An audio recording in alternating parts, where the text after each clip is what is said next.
যে মহিলার কাছে এক ভরি স্বর্ণ আছে, সাথে কিছু টাকা আছে,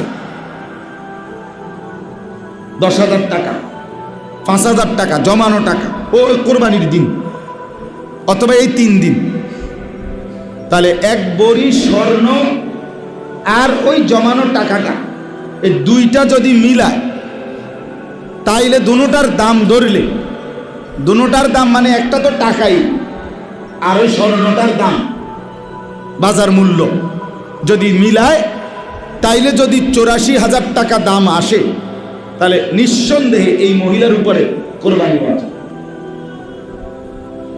7.5 ভরি স্বর্ণ, একটা শব্দ আপনারা জানেন, এটা হইল যদি কারো কাছে 1 তোলা রূপা নাই, আলগা কোনো জমা টাকা নাই, শুধু স্বর্ণ আছে, তাইলে 7.5 ভরি স্বর্ণ।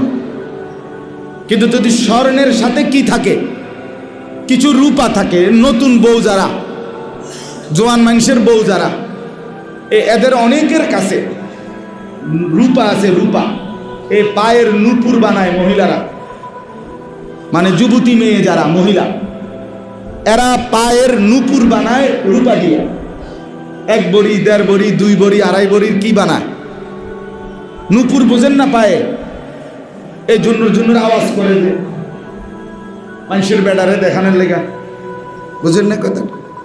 তো এই নূপুর রূপার তৈরি, তো এই স্বর্ণ আর রূপা এই দুইটা মিলাইয়া যদি স্বর্ণ এবারে 1/2 ভরি হোক, 1 ভরি হোক, দুইটা মিলাইলে যদি আপনার কোরবানির দিন 84,000 টাকা দাম আসে, তাহলে এই মহিলার উপরেও কোরবানি ওয়াজিব।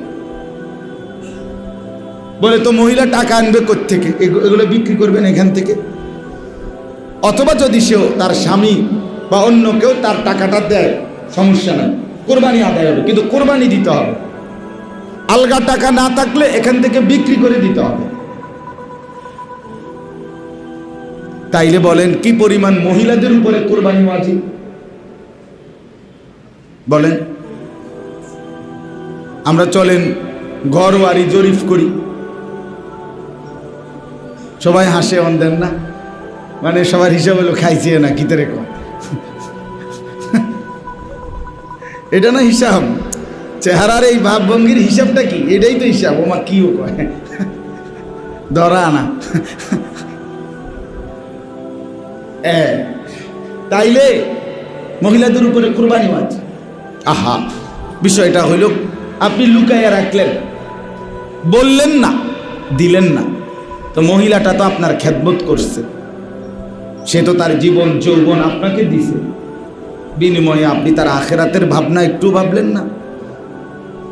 একটা খাসি কোরবানি দিলে তার নামে হয়তো 20,000 টাকা লাগতো, তো 20,000 টাকার সেবা, 20,000 টাকার সহযোগিতা এই বেটি আপনার কাছে পাওয়ার উপযুক্ত না, তো তার কি আখেরাত নাই, সে কি মরবে না?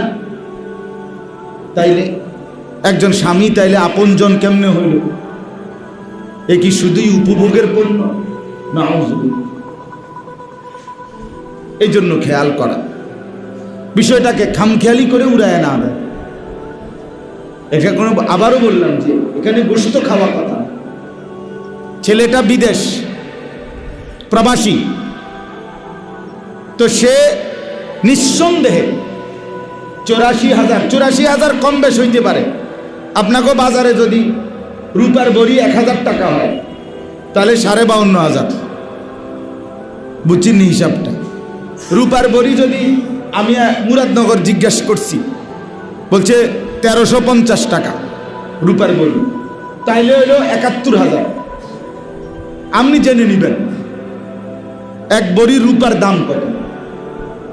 তাহলে প্রবাসী ছেলেটার কাছেও তো নিঃসন্দেহে এই 84,000 এবং তার ঊর্ধ্বে টাকা, সে বাড়িতে টাকা পাঠায় 20,000, 30,000, কিন্তু তার কাছে আলাদা 1 লাখ, 1.5 লাখ টাকা, 2 লাখ টাকা নাই, কথা বলেন না?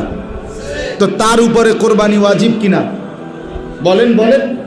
তো সে যে বাড়িতে 30,000 টাকা পাঠাইলো, কোরবানি উপলক্ষে, এবং সেই টাকাটা দিয়ে তার বাপের নামে কোরবানি দিল, দিয়া তারও বউ বাচ্চা, তার বউরও গোস্ত খাওয়াইছে, তার বাচ্চা নায়নাতকুল এগারো গোস্ত খাওয়াইছে, আর গোস্ত না খাইছে, কিন্তু তার কোরবানি আদায় হইল কই?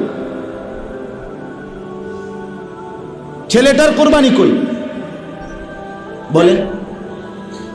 এ তো নিঃসন্দেহে ওই ছেলেটা বিদেশ থেকে 10 বছরও যদি এভাবে টাকা দেয় আর পরিবারের অন্য কারো নামে কোরবানি হয়, তাদের কোরবানি হবে মা বাবার, কিন্তু এই ছেলেটা পাপী গুনাহগার থাইকাই যাবে।